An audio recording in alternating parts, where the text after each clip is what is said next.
Montana about why these reforms are exciting, and why we should really consider them. And thanks for everyone for joining us on Zoom. Just chime in on the chat if something doesn't go right, or you're not hearing me okay. I am going to, Bonnie, you can see my screen being shared on Zoom, right? Yeah. Wonderful. Yes. So about 5 years ago, I heard about this concept of ranked choice voting. The long and short of it, we do this every day. You rank your ice cream, you rank what you want to have for dinner, and you also do rank your candidates. In your mind, you just don't have the opportunity to do more than pick one. But we can rank our candidates as well. And I heard about this concept about 5 years ago and decided that this is the issue that touches all issues. If we want to solve polarization, if we actually want to move forward with issues that we care about, having an election system that actually responds to our vote is the most important thing. And so that's when I decided I would sink my teeth into it. And I found a few people in Montana who had been dabbling in the idea, and we organized and we started a nonprofit, and that was about 3 years ago. So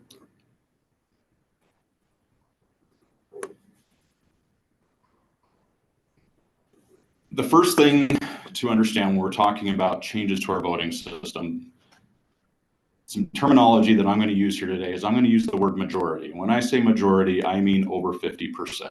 Okay. Sometimes in elections, we do think of a simple majority as a plurality, meaning just the top winner, the 40% in this particular example. But when I use the word majority today, I'm talking about over 50%, an actual true majority of our voters. I want you to think for a minute about issues that you care about,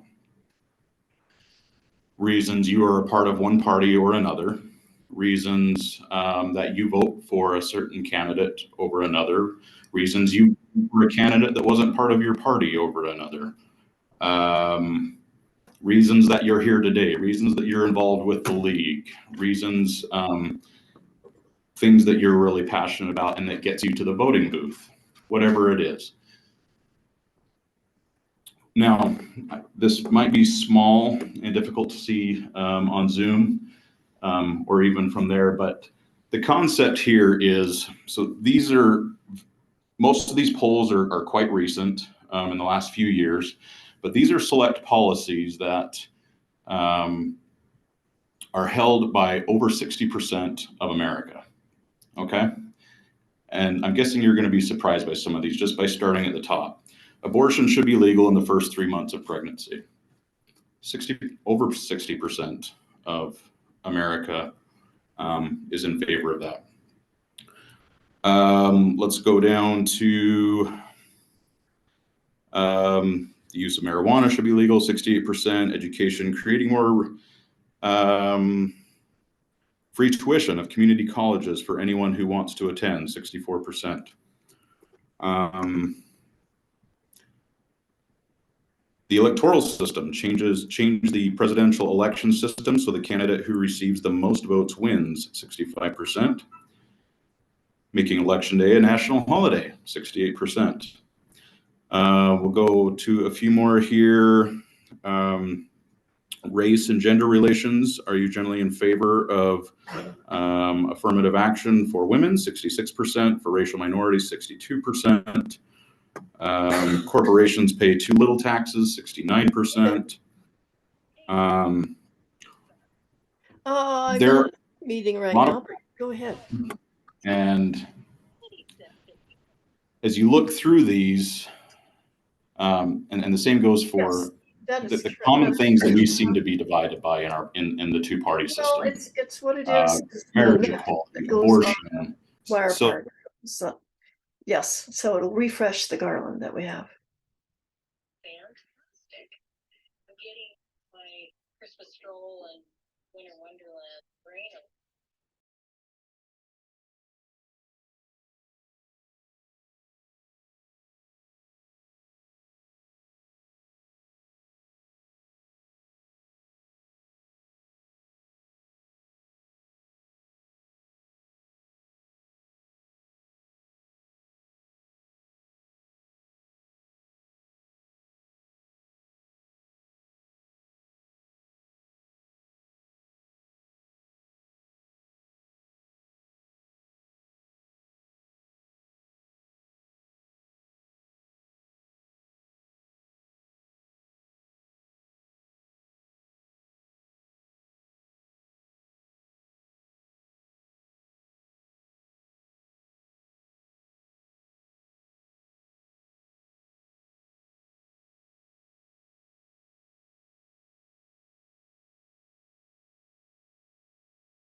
Very good. I am unmuted now.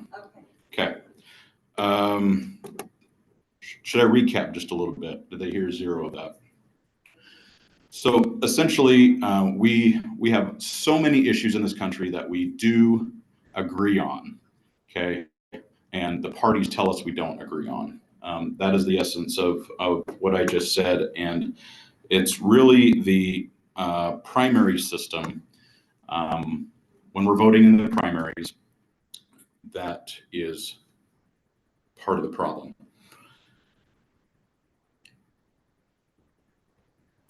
Okay, so here's a textbook election. All of you remember this. George W. Bush versus Al Gore. Ralph Nader comes in. And in Florida, there is a 537 vote difference that creates all kinds of havoc in the country. When we look at exit polls of that particular election, 45% of Nader voters preferred Gore, 27% preferred Bush, and 28% would not have voted. So had these voters been given a second choice, a backup choice, that could have affected the election.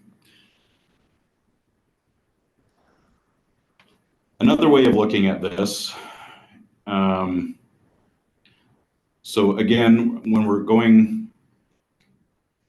after a true majority of over 50%, Ralph Nader's second choice voters and Al Gore would have equaled 50%. And we're already seeing it in the presidential election now, right? So many candidates are being called a spoiler. We just need choice. And this wasn't the only election where George Bush won, but Bill Clinton, the Democrats benefited from this in 1992, where Ross Perot took 19% of the vote. Again, what would politics be like if Ross Perot voters were given a second choice? Doesn't mean they would have used it. As showed with Ralph Nader, some people would have chosen just not to vote.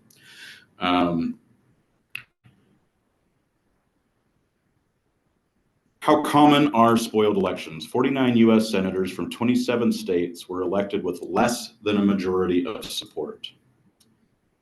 This was from 1992 to 2019. Now, that was on the national stage. We definitely have some examples here in Montana. Most of you, I'm sure, are also aware with. This has happened 3 times to John Tester,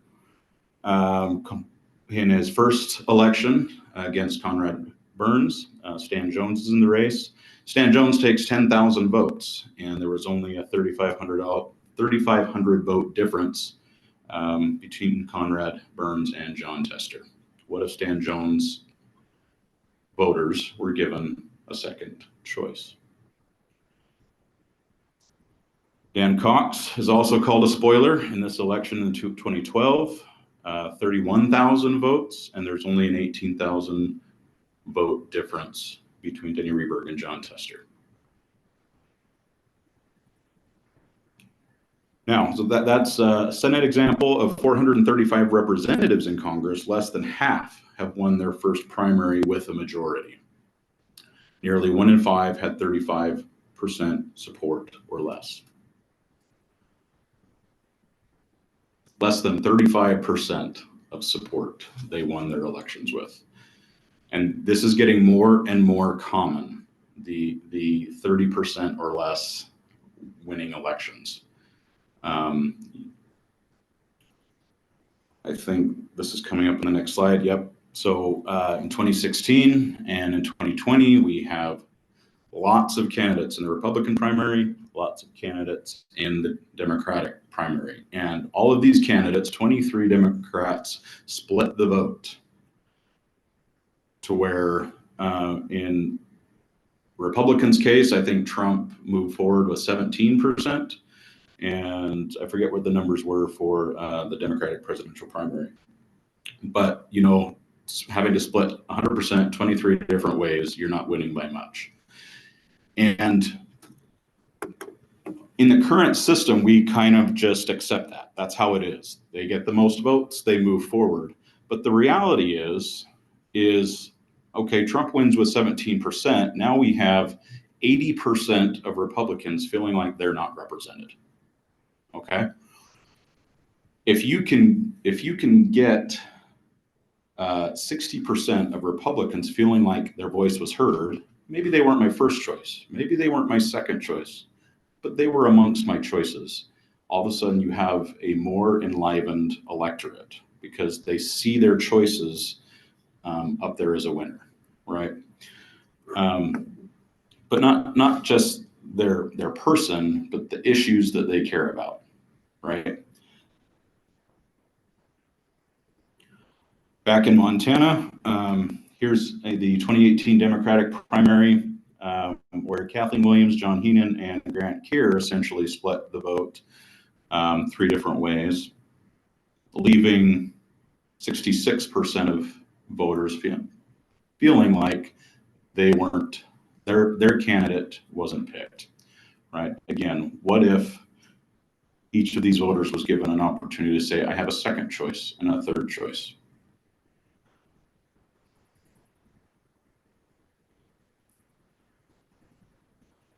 Negative partisanship. We are growing to like our party less and less and hating the other party more and more. That's the sad state of affairs. This happens because of the results of the people that are getting elected, but also people are just tired of politics. People aren't voting anymore. Toxic campaigning, all kinds of mudslinging, polarizing campaigns, polarizing primaries. You can have an array of candidates that all are generally good people, but by the time you get through the primary, so much mudslinging has happened, you question whether there's any good people left, right? And all of that mud doesn't need to go around, right? You can ruin careers in the future, we want to talk about issues. We don't want to watch mudslinging at each other. We want to see what they stand for, not what their opponents are against. So right now in the primaries, we currently have 10% of voters are the ones showing up at the primaries. So you have 10% of the voters deciding 83% of the congressional districts, right? You have 10% of voters who are showing up and electing the candidate that goes to the general election. So who are these candidates appealing to? 10% of the voters, right? You have 90% of the voters who are not showing up at the primaries, participating in the election.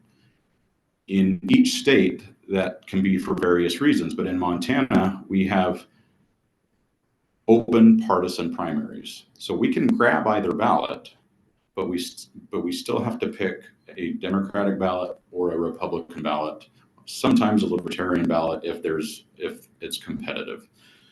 But we have to grab one party's ballot. And if there is a Libertarian ballot, there's probably only one on there, that one competitive seat, and they can't participate in all of the other seats because those other seats aren't competitive unless it is a nonpartisan office, like a judge or something like that. So you end up with this vicious cycle in the primaries. The candidates go to the primaries and campaign, and they're talking to only 10%. They're not talking to all of us. They're talking to the 10% they're going to show up to the polls in the primaries. And then those who show up at the general, they're left with what 10% shows, right? And nationwide and in Montana, 46% of Montana voters identify as independents, and that number is going up every year, and that number is going up every year across the country. But upwards of 2/3 of Montanans consider themselves independent or loosely aligned. So really 2/3 of Montana are not really incentivized to be committed to either party and show up at the primaries. But opening up the primaries, putting all of the candidates on one ballot, can increase voter participation, can invite independents to come and participate in our elections, and just give us more choice. Maybe there is a candidate in one party for a certain office that we want to vote for, and a candidate of another party that we want to vote for. So opening up the primaries just gives us more choice and also gets rid of this game of placating to 10% of the voters, because now we invite more participation. And I had a thought and it escaped me. But yeah, also 3/4 of Montanans tend to vote for people, not party. And I just want to highlight that because in the last John Tester race, okay, when you look at the numbers and you slice the numbers, there's a slice of Montana who voted for Governor Gianforte and voted for John Tester. Okay, this is the way Montana votes. We vote for people, not party. Over half of us consider ourselves independent, and so going back to the example earlier where Dan Cox or Stan Jones is considered a spoiler, that's not necessarily the whole story, right? That doesn't necessarily mean that Danny Reberg would have won, John Tester would have lost, because Montanans vote for people, not party, and John Tester has shown that, and in the last against Governor Gianforte in the same election as Governor Gianforte. So elections aren't just supposed to be a placating system, right? Where we just go, show up, and hope that our vote counts. They're actually supposed to be a backstop, an opportunity for us to hold our candidates accountable to the job that they did, the job that we hope they'll do, right? So not only if we have over 50%, if a candidate wins with over 50%, not only are voters more happy, but the candidate goes to office with a majority mandate, with a mandate to govern, an excitement to govern, and accountability to govern in the ways that they promised and campaigned on. But like I just showed with the primaries, the way our system is now is actually making things worse. Okay. We are restricting freedom to run without being a spoiler for candidates. So candidates don't feel empowered to even enter the race because they're worried out of respect for other candidates. Sometimes we just have people dropping out saying, I don't want to be a spoiler. Restricting freedom of choice in the voting booth, vulnerable to spoiler outcomes when more than 2 run, and undermining the wishes of the majority of the people by helping divisive candidates to succeed in crowded primary fields, distracting from healthy issue-based campaigns, and feeding division through a dangerous cycle of polarization and toxic partisan attacks. This is our current system, the pick one voting system, sometimes called first past the post. So just the first person to get the most votes.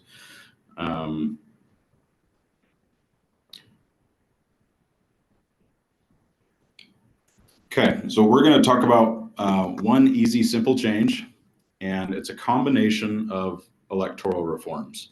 Opening up our primaries, which I've alluded to, where we put all of the candidates on one ballot, regardless of party, all candidates on one ballot, and a reform called ranked choice voting, where you can rank your candidates in order of preference, first choice, second choice, third choice.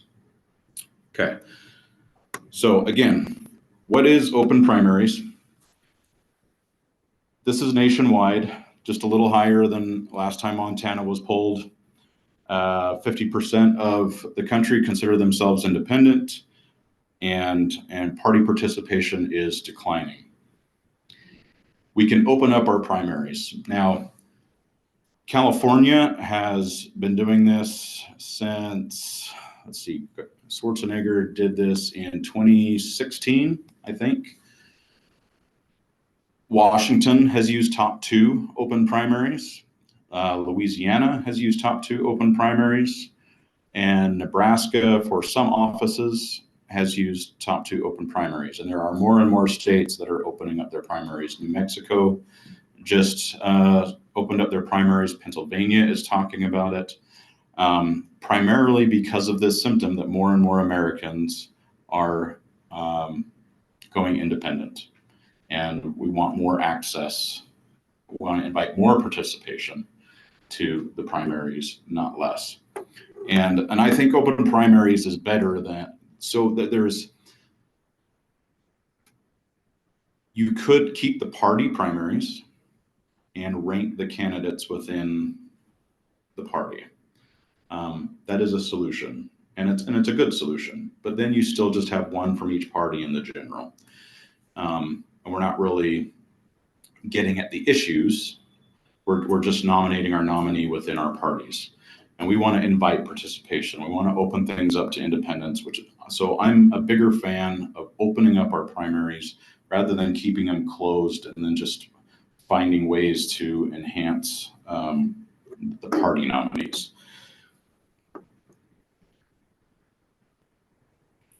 Okay, so our current ballot looks like this in the general. We look at the office and we pick one candidate.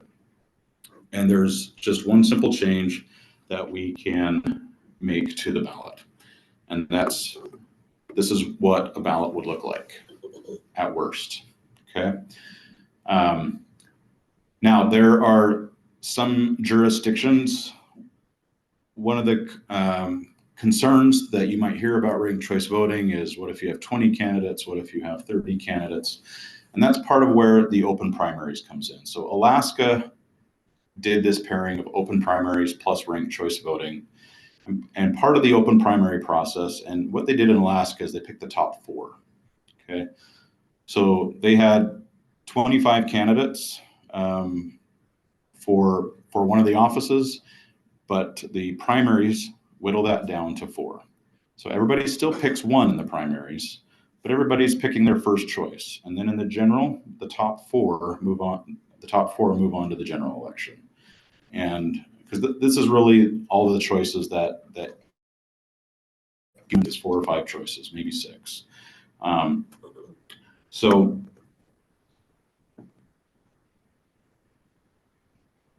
does anybody, how do we feel about this ballot? Does this look complicated?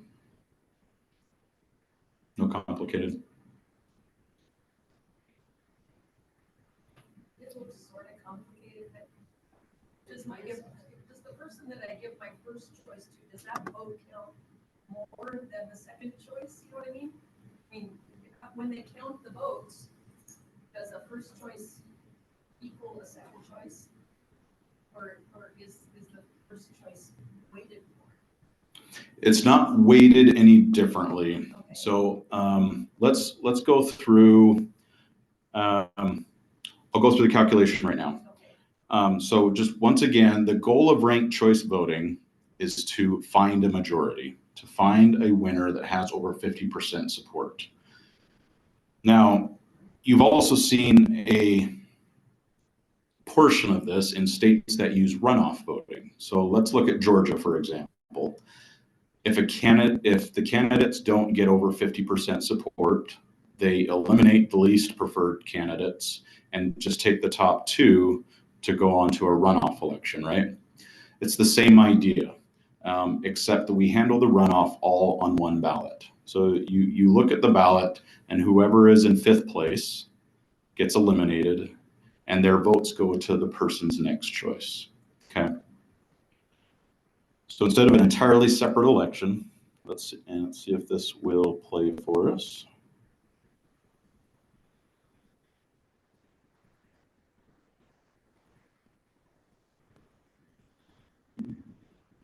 Sound.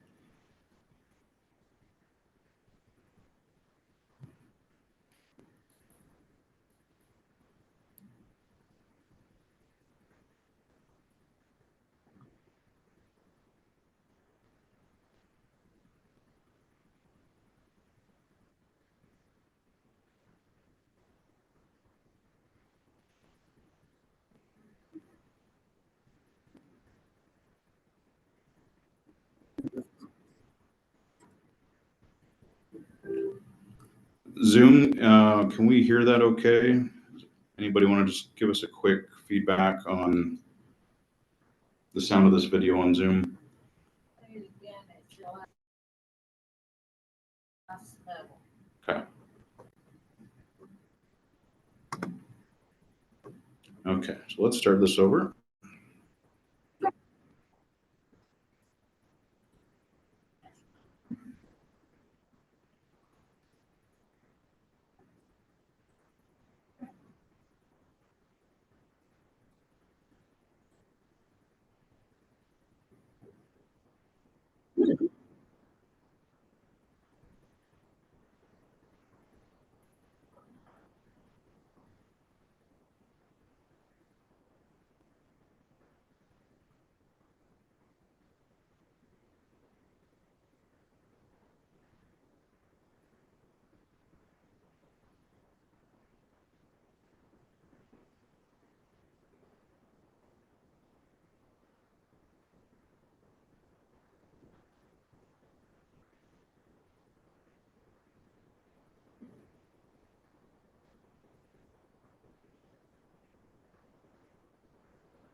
All right.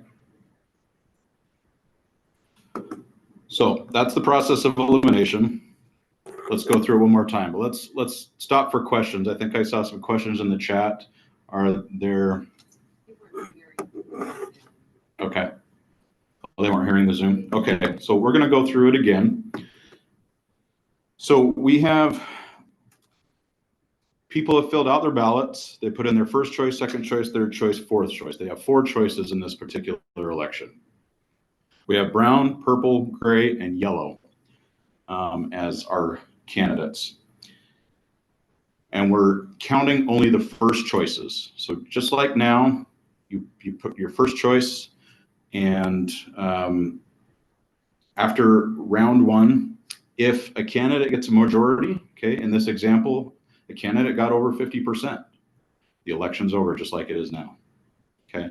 So it's only when a candidate doesn't get over 50% that we look at the rankings and use them as a runoff, okay, to determine that 50%, okay? So let's go to a different example, okay? Same candidates, but nobody got a majority. Brown got the most votes, okay, 40%, purple got 35%, gray got 20, and yellow got 5%. So what are we gonna do next? Eliminate who? Yellow. Yellow, exactly.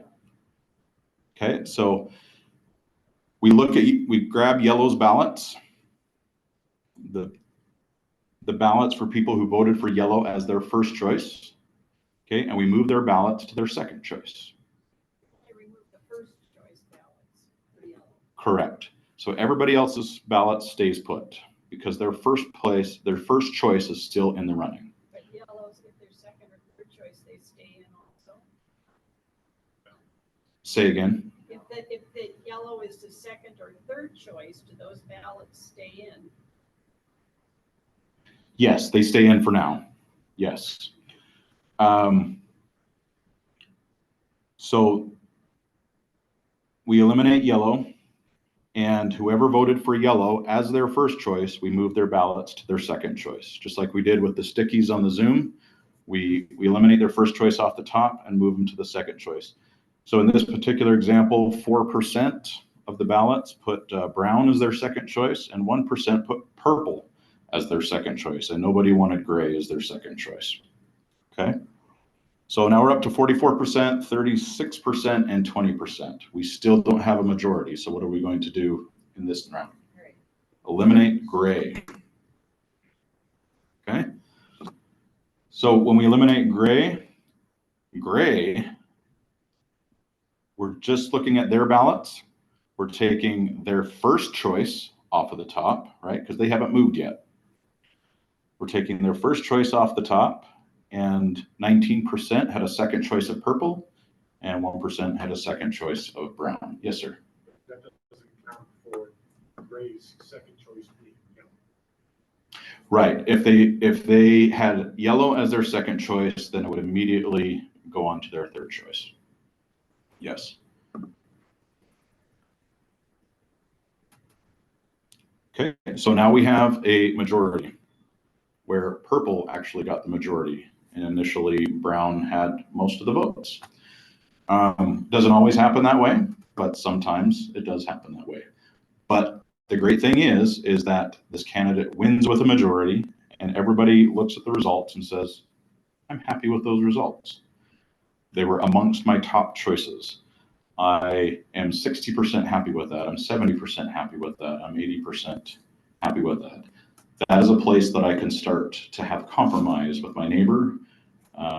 This is a place that these candidates can start to have compromise in the legislature because we now have things that we can agree on. Okay, so ranked choice voting in practice. Here's a really interesting race that happened recently in Virginia. So in Virginia, they were worried about vote splitting. Okay, all of these candidates splitting the vote, and this candidate Chase, she was known as Trump in heels, and Virginia is on the verge. They're kind of a purple state. They've been a blue state for a long time, but they've gone purple and saw the writing on the wall that they could go red. And the Republicans didn't want to lose the governorship. And they saw that what does ranked choice voting do? It builds consensus. It builds enthusiasm. It builds support. So they used ranked choice voting within their party structure to find the nominee who had the most support. So we eliminate these let's just go back one. Okay, so again, to look at the percentages, 6%, 0.3%, 0.3%. What are we going to do? We're going to eliminate each of these candidates through rounds and take them through their second choice, their third choice. And after eliminating a few of the candidates, Glenn Youngkin ends up winning the majority with almost 55%. And Republicans went on to win the governorship. Glenn Youngkin went on to win. And they have described this race that the volunteers were more enthusiastic. The voters, it increased voter turnout. Now, not everybody was happy with Glenn Youngkin. Democrats weren't happy with Glenn Youngkin, but they were able to find compromise. And in other states who didn't use ranked choice voting, who were testing the ground with Trump-backed candidates and divisive candidates, not necessarily Trump-backed, they saw candidates winning with 20, 30% and just not having the enthusiasm in Pennsylvania and elsewhere around the country. Yes, Bonnie? So someone on Zoom has asked, but under this scenario, purple doesn't get a second choice. Why not just one round with the second choice of all voters included in recalculation? How would you avoid multiple elections? Why not just one election with a second choice option? Will you read that again? Well, I can also bring it up.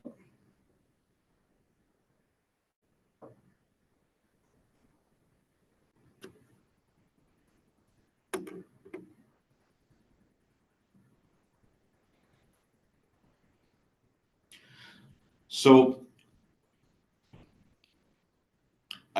remember that purple, let's just go back and look at that for a second. So this is the first choice of voters. So purple was amongst 35% of people's first choice. And we don't want to go to their second choice. That's their first choice. So if I'm reading the question correctly, we're actually penalizing voters by saying, let's look at their second choice and see where it would go. But this is their first choice, okay? So this is where, maybe back to your question earlier, is it weighted, okay? It is weighted in a sense in that we keep our top choices. And that's an important thing when we're talking about elections, that when we have a first choice candidate, that the rest of our candidates aren't harmed. As we're ranking our candidates. And so as long as our first choice is in the running, we want to keep our first choice. Imagine whoever your first choice is in your mind, you don't want your second choice picked. So the first choice is carried through each round, except for the candidates who get eliminated, okay? So the whole goal is to find consensus. The whole goal is to find a majority candidate, a candidate who wins with over 50%. So the math that we're looking for is to find majority and consensus. So if we keep people in their first place lanes, that's how we find consensus. Who's got the most enthusiasm? And in the case of yellow, their second choice is more important than their third choice, right? So we wouldn't want to just immediately, we don't want to look at all of the candidates and see who has the most votes.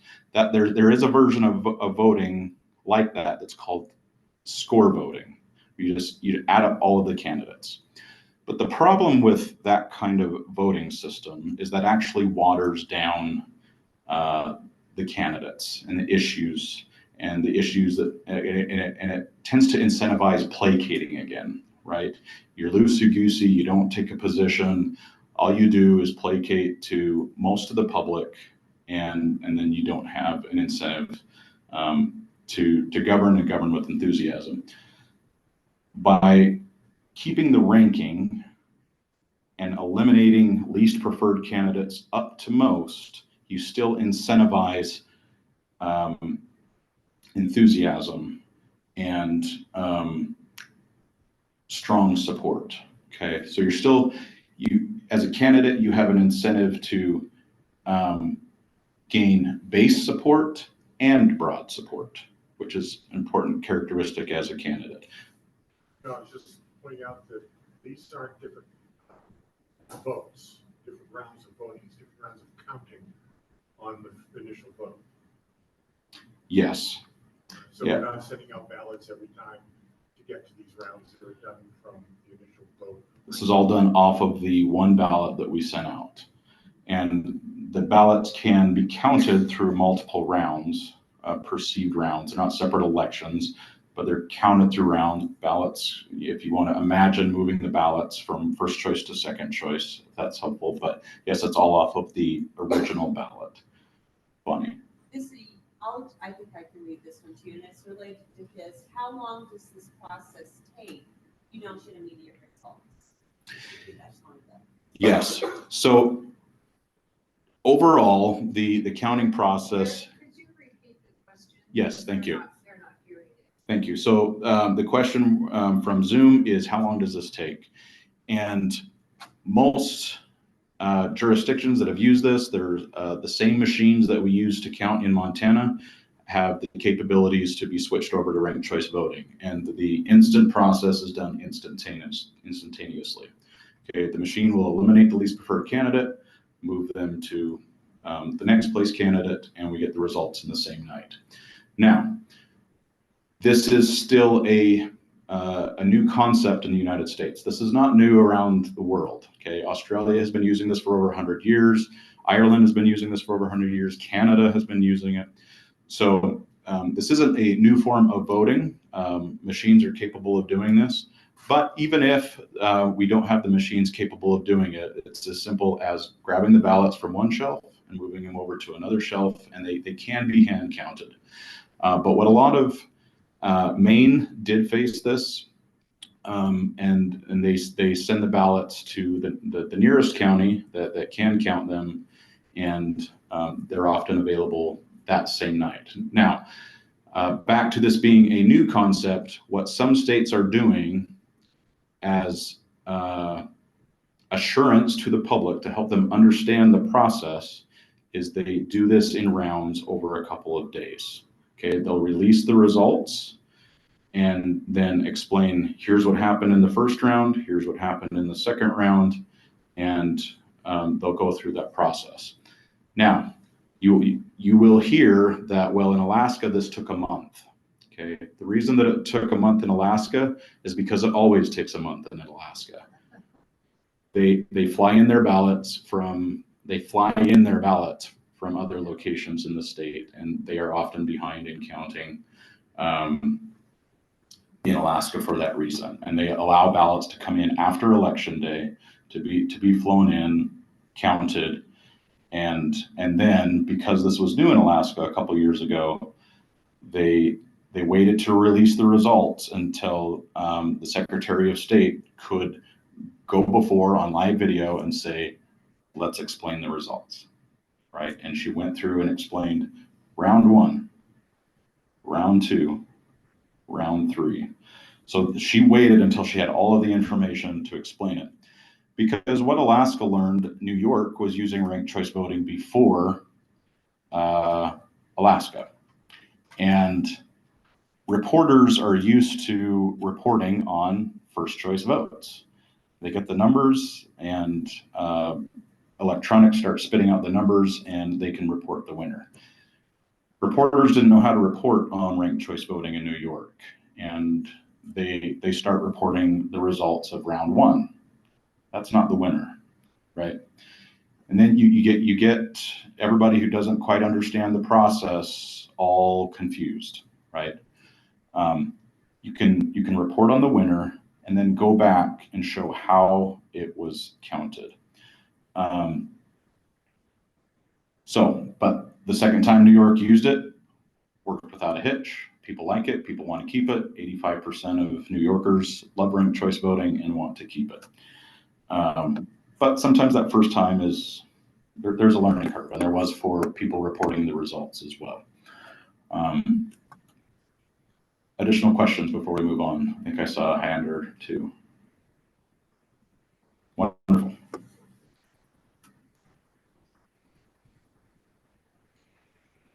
So again, I just want to hit home this concept, the question that was asked about purple. We want a system that drives both core support and broad support, okay? Our current system drives core support. We only get to pick our first choice. And that's really what the current system is incentivizing. But as you can see, sometimes it incentivizes, not sometimes, it is incentivizing mudslinging. It incentivizes us to just undermine each other and do everything possible to undermine the opposing candidate and drive a two-party system. So in ranked choice voting, we have a majority winner, but it also has some other positive effects. Okay, as we talked about earlier, the spoiler candidate. Okay, right now we're if you vote for a third-party candidate, you know, you're demonized by your friends. If you vote for a candidate in the primary that everybody else might not be supporting, right? We're not encouraged to vote our conscience. We solved the spoiler vote problem. Voters have more choice. Candidates are more incentivized to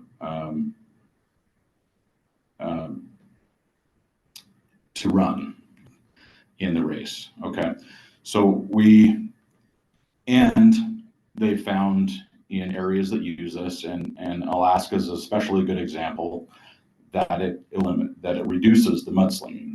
Okay, you actually have candidates who end up cooperating while they're out campaigning. Because the campaigns now become about the issues.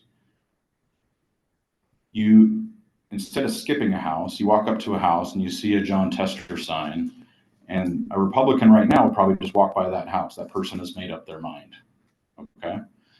But under a ranked choice voting system, or under a system that eliminates the spoiler vote and drives majority winner and so forth, now candidates are going to walk up to that house, even though there's a sign in the yard, and say, I see you're voting for so-and-so as your first choice. Here are the issues that I have in common with your first choice. I'd like to be your second choice for these reasons, okay? And that is how the Democrat for House in Alaska won. She knew she was in a red state. She knew this seat had been held by a Republican for 25 years, and she went around the state. I'm a moderate Democrat. I have been raised in Alaska. My family is from Alaska. These are the issues that I care about. These are the issues that I have in common with your Republican first choice. I'd like to be your second choice.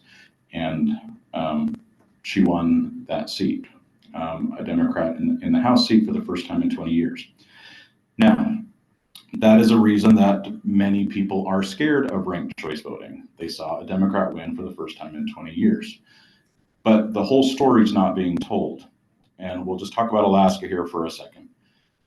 The red won the rest of the state. Okay, Lisa Murkowski still won as a senator. She was worried about losing her senator seat because Trump had backed a different candidate, and she had to go in as a write-in candidate, independent candidate, or a write-in candidate. I think she was still a Republican candidate, but she went in as a write-in. And Lisa Murkowski still won, okay? And then their governor, it was a Trump-backed governor, okay, and won. So you have a Trump-backed governor, a moderate Republican senator, and a Democrat who won in Alaska, the same people voting in Alaska, okay? So the common story of Alaska using ranked choice voting is that the people who didn't win, a majority of Alaskans said, we don't want you as our first or second choice. You're not amongst our top choices. And there are areas in Alaska who still voted what some people might call extreme candidates, people who don't fit in to the moderate Republican ideas, because that's the people they represented. They represent a district and that's who the people voted for. So it doesn't always weed out extremism.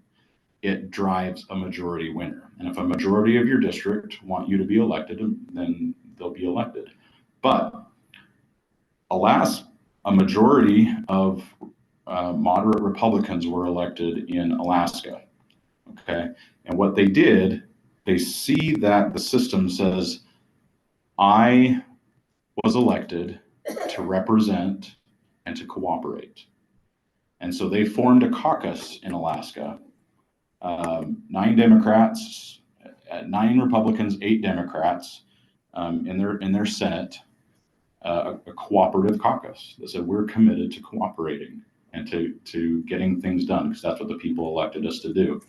And said if you're on the extreme ends and you don't want to cooperate and you don't want to compromise, then you're not a part of this caucus. And it was a very successful legislative year. And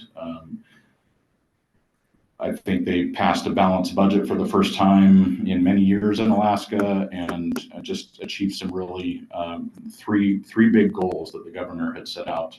And they accomplished them with bipartisan support.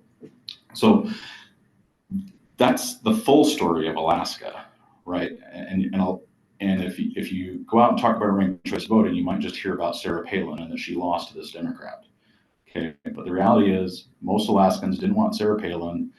They elected a legislative body who cooperated and worked together to solve Alaska's biggest problems, and had some great successes. I don't have slides to that, so I just wanted to talk about Alaska, and Alaska is a lot like Montana, okay, where a good majority of Alaskans are independent. They vote for people, not party. And they care about their outdoors. There's bipartisan support for public lands and so forth. So we had the Glenn Youngkin story. He moved on with great success and enthusiasm. So, and that's also important to talk about in Montana because of the Sarah Palin example in Alaska. This is why it's illegal in Montana. Okay, because Republicans saw Sarah Palin lose in Alaska, so there's a few disgruntled Republicans who are going around the country and trying to get it banned in states around the country. There are 5 states now that have banned ranked choice voting. It's simply because Sarah Palin lost. That's the only reason they're trying to ban it. But they're not looking at these other stories where Glenn Youngkin wins with a ton of enthusiasm because he has consensus. And this can work for Democrats, this can work for Libertarians, this can work for Republicans. It's a nonpartisan change to our system that incentivizes consensus, incentivizes cooperation, incentivizes a majority winner, incentivizes accountability, incentivizes cooperation while you're campaigning. In New York, they had candidates campaigning together, side by side, up on their podiums, saying, make us amongst your top choices. We have so much in common. Right? Yes? But the legislature banned it in Montana? Yes. This previous one did for city council elections and everything, or statewide or what? Yes, for all elections. That's kind of unique in Montana in that the legislature makes the election rules. And so they oversee, they essentially make the rules for cities and counties as well. And a couple of years ago, Kelly Cordham out of Bozeman introduced legislation to have cities and counties try this first before we took it statewide. It didn't make it out of committee, but we were hoping for an opportunity to, and 25% of Republicans in this legislature oppose the ban, and it's for that reason. So why are we telling cities and counties that they can't choose this? I might not agree with it. I might not like ranked choice voting, but I, as a Republican, fundamentally, and with my values, I can't tell my city and county that they can't ever choose this. So there was, it wasn't across party lines that the ban passed. So there is hope. Here's some results of ranked choice voting, women's representation before RCV, and representation in those that use RCV now. It increases representation both for women and minorities. It has gone Montana banned the open primary? Has it been strictly banned? Has it been? Has open primaries been banned in Montana? It has not. Thank you. Was that constitutionally banned? Statutorily, Okay. yeah. So to change it requires legislative action. Yes. Yes, or a ballot initiative that would overturn that statute. Yeah. And there are a couple ballot initiatives that we'll talk about in just a few minutes that I think is exciting and pointing us in the right direction. That I'm really excited about for Montana. Nobody else in the country has done it this way, and I'm really excited about it. But just a couple more things. Ranked choice voting does drive less negativity. We talked about this. People have been polled and found that their campaigns were less negative. Santa Fe has used this. We also have increased voter turnout. Here's some graphs that show cities that have used it and have seen increase in voter turnout.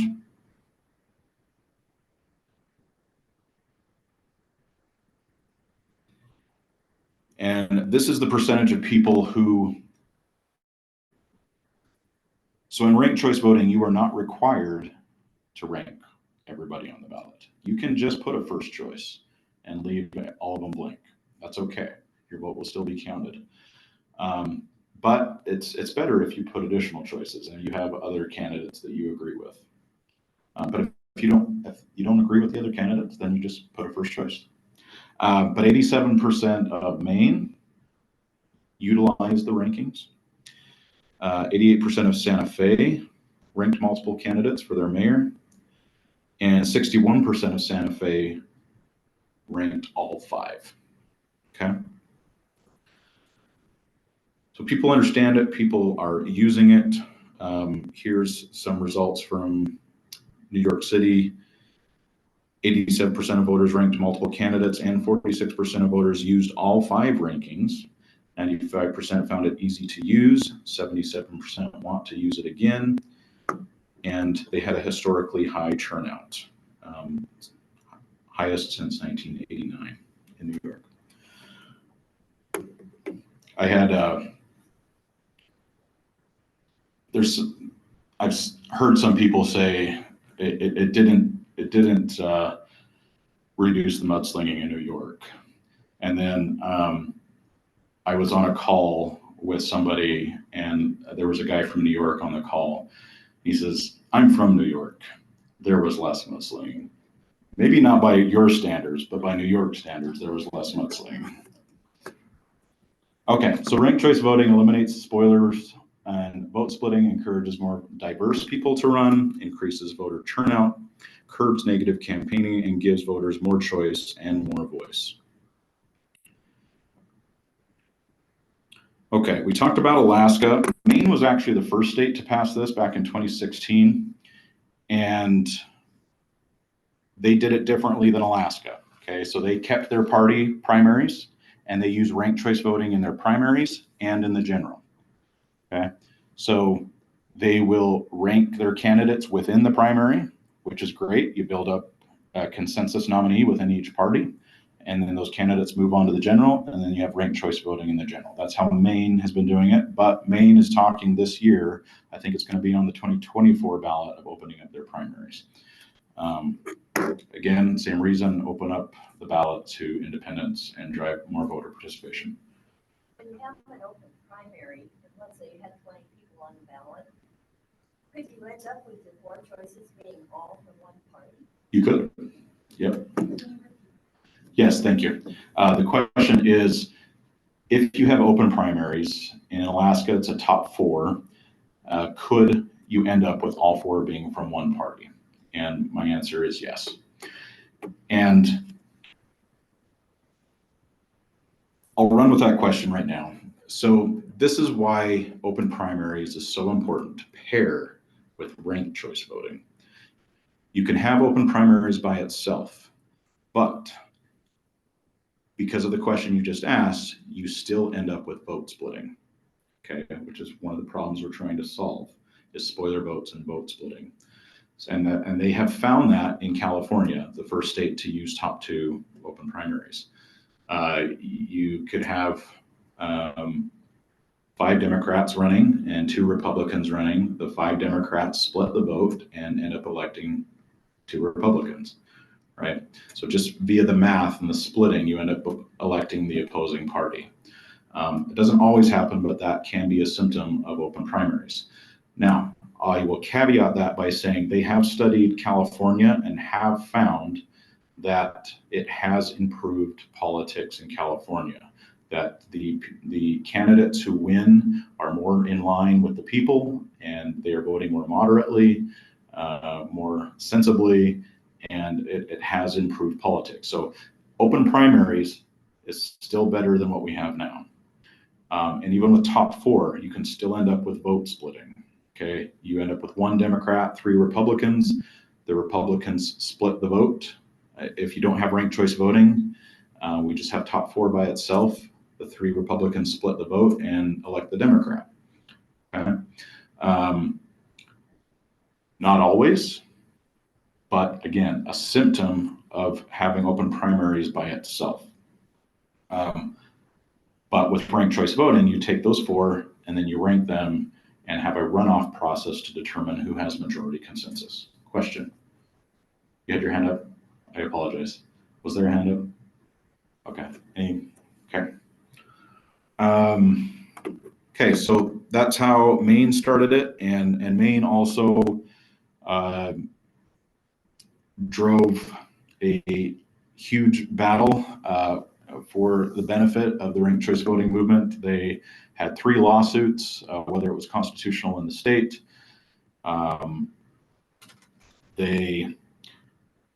First the legislature tried to undermine the ballot because it was put on the ballot.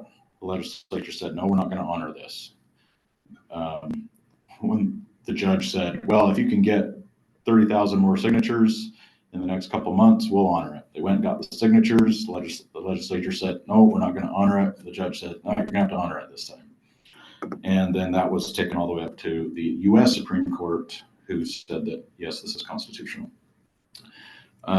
So kind of a goofy thing in Maine, but they won it for us, and it has been determined to be constitutional. And it has been determined by the Ninth Circuit Court, which is our court here in Montana, that it does agree with the 1 person, 1 vote rule, right? Because the vote is just running off to your next choice. It doesn't violate the 1 person, 1 vote rule. This is where ranked choice voting is being used around the country in various ways. As you can see, Maine and Alaska, the purple states there are the 2 that are using it. We have a number of states coming up on their heels, potentially. Oregon and Nevada are 2 states that have passed it in their legislature, and then will be putting it on the ballot in 2024. So it's kind of a 2-step process in those states.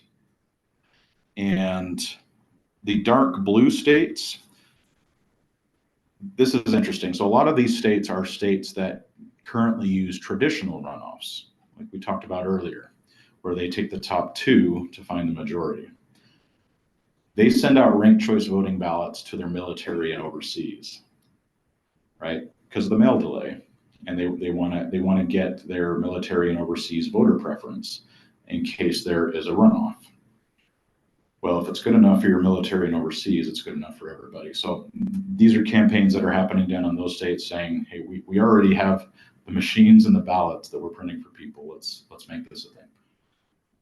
23 cities in Utah. Utah is doing a 6-year test run for their cities and counties. They don't use it statewide currently, but they passed legislation that allows cities to opt in, and immediately 23 cities opted in.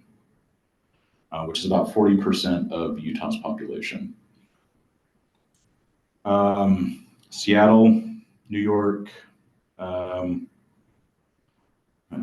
Texas won it, and then the Texas legislature outlawed it. So it's gaining momentum, and as you can see, the other colors, Democrats are using it within their primaries, within their party. Montana Democrats have used it.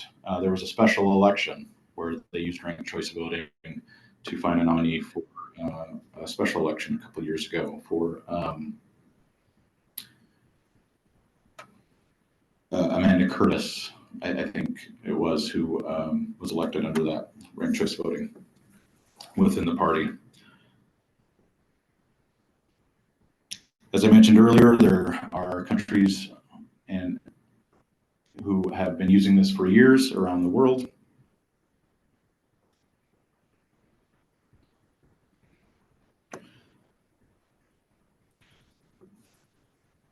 So we started this 3 years ago.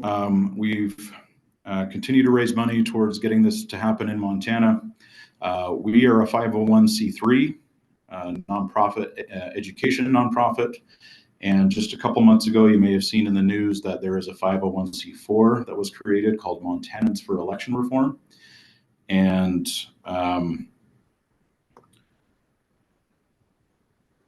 right down there at the bottom, their logo, montansforelectionreform.com.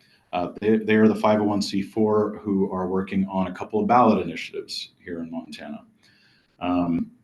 So we talked about how Alaska uses the top 4 open primary, ranked choice voting in the general. The ballot initiatives that Montanans for Election Reform have put forward are pieces of this puzzle. And what it is one ballot initiative is for the top 4 open primaries. That's the ballot initiative by itself. And if that passes by itself, I would be excited about it for the reasons I explained to you earlier. Open primaries by itself is better than what we have now. You will increase the voter participation and the people who have access to the ballot, even if you still suffer with vote splitting. Right now, we're dealing with vote splitting. So let's invite more independents to be a part of the process and get better candidates, if that is the only ballot initiative that is successful. The second ballot initiative is to mandate a majority winner in Montana. These are both constitutional initiatives, okay, to do top 4 open primaries and mandate a majority winner for state offices. This doesn't include city, county. These are just the offices that are listed off in the Constitution. Okay. So you can see how that gets us part of the way there. And what that second ballot initiative does is tells the legislature you are required to choose a majority winner system. So their options are to do what Georgia does, to do what Texas does, and have a traditional runoff. You take the top 2, and if nobody gets a majority, and have a second election in January, which I'm guessing we all agree here that's silly. It's expensive. It just costs more to have an additional election, and we can do it all on one ballot. We can have the runoff instantaneously. We don't need to have a separate election. And traditional runoffs have lower voter turnout. Down in Georgia, they had 700,000 less people show up at the runoff election. Okay, so putting it all on one ballot is the majority system that we want to go after. And so I've spoken with some Alaskans, and they're actually finding that because of this pushback around the country, and not just in Alaska, when you don't have legislative buy-in, then you end up just defending it for years and years and years. And Alaska is having to do that now. Most Alaskans like ranked choice voting. They've been told, just like New York, 85% of Alaskans want to keep ranked choice voting, but there's initiatives out there to repeal it. So you end up just constantly fighting about it. So in Montana, we're going to try a ballot initiative for top 4 open primaries and mandating a majority winner, and then go to the legislature and convince them that ranked choice voting is what we want. Okay, and when we win with if we can win with legislative buy-in, then we don't have pushback. Okay, now we might not win ranked choice voting with legislative buy-in. As you can see, since we banned it this year, it's very possible that they will just go with traditional runoffs. To me, that's still okay. It's not the best option. It's a more expensive option, but you will get Montanans trying open primaries for a number of years. You will get Montanans trying a majority winner system for a number of years, and they won't want to go back. But over the next few years, we will continue to show up at the legislature and say there's a cheaper, faster, better way to do this. And eventually the pressure will be overwhelming, and they'll go to a ranked choice voting ballot. So the worst case scenario, we have traditional runoffs. Best case scenario, we go to the 25 legislature and we get ranked choice voting right away with legislative buy-in, and then we don't have to fight with them for the next 10 years. But if we just railroad over the legislature with a ballot initiative, we feel like it'll just create pain. So that's the thought process behind doing it piecemeal. And as you can imagine, that also creates this is going to go in phases. Okay. So first it's in the AG's office right now. The ballot initiatives will have to be approved. Once they're approved and the language is good and we're happy with it, we'll move forward with signature gathering. Montanans for Election Reform will need help with signature gathering, and it's going to be about 80,000 signatures per initiative because it's a constitutional initiative. And then we gather the signatures, it'll go on the ballot, and then we'll have to convince Montanans to vote yes on the ballot, right? And then if it passes on the ballot, we have to go to the legislature to convince them we want ranked choice voting. So over the next year, it's imperative that we educate Montanans about these initiatives, why they're important, why you're excited about them, how they can benefit Montana, but build the coalition to gather signatures, to win the ballot, but ultimately that we all descend on Helena in 2025, and they won't be able to ignore the unions and the league and the chamber and everybody who's been behind this for the last year showing up and saying, we don't want traditional runoffs. There's a better, faster, cheaper way. And so that's kind of the game plan that I see over the next year. We've been building as a C3, we've been working on this grassroots support for the last 3 years. We've got about 4,000 supporters on our list, 700 volunteers that are ready to help and go out there. People who are, I've got about 4 or 5 speakers who have been around the state speaking on this. So, and also accepting questions. We understand that we're not all ready to buy in.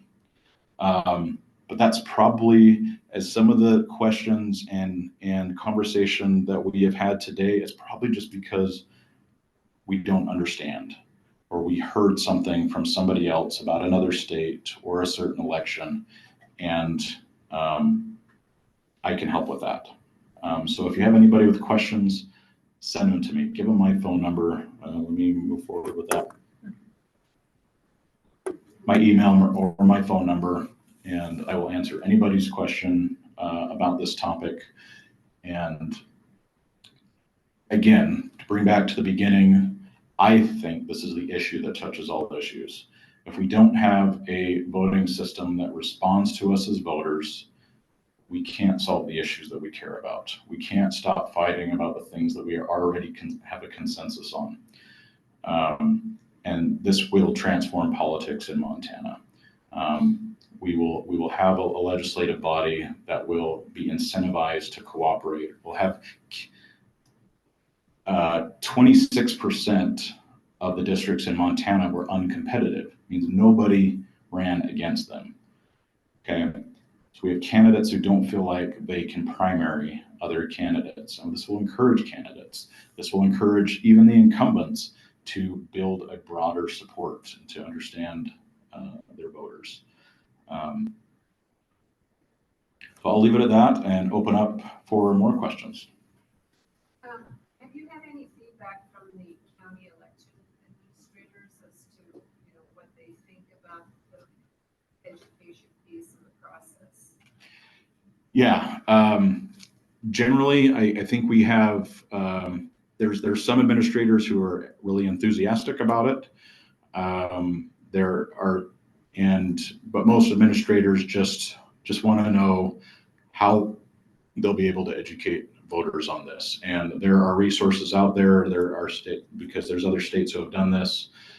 There are states and nonprofits and so many resources available that will get the county administrators up to speed to help them understand. So we've been doing an education campaign. The state will do their own separate education campaign when this passes. Voters understand this is how you vote now. But there are administrators, this is not on their radar yet, or they still have questions.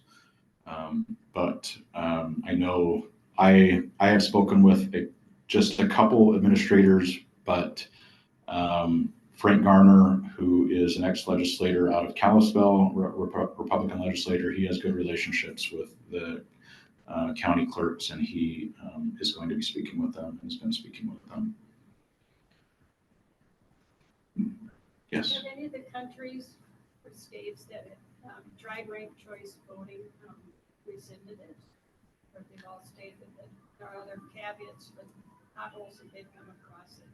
Yeah, the question is, are there locations who have rescinded it, that have used it? The ones around the world that I give you examples of, generally no. There have been lots of attempts. For example, in Ireland, I think there's been a couple attempts over the last 100 years, back in the 50s and maybe even more recently in the 80s. But each and every time the public said, nope, we want to keep it. In the United States, there have 23 cities in Utah started using it the first year. And I think this year they're down to 21. And it's there was a city in Virginia, I think it was Alexandria, that did a trial, and they're not using it anymore. But they came out with a press release and said, we just voted to do this once. This doesn't mean a no, it just means we tried it. Now we're going to review the data and then put it to the people. And same in Utah. In the situations that have not used it, similar situation, we're in a trial, we're going to learn from it, and then put it back to the people. There was a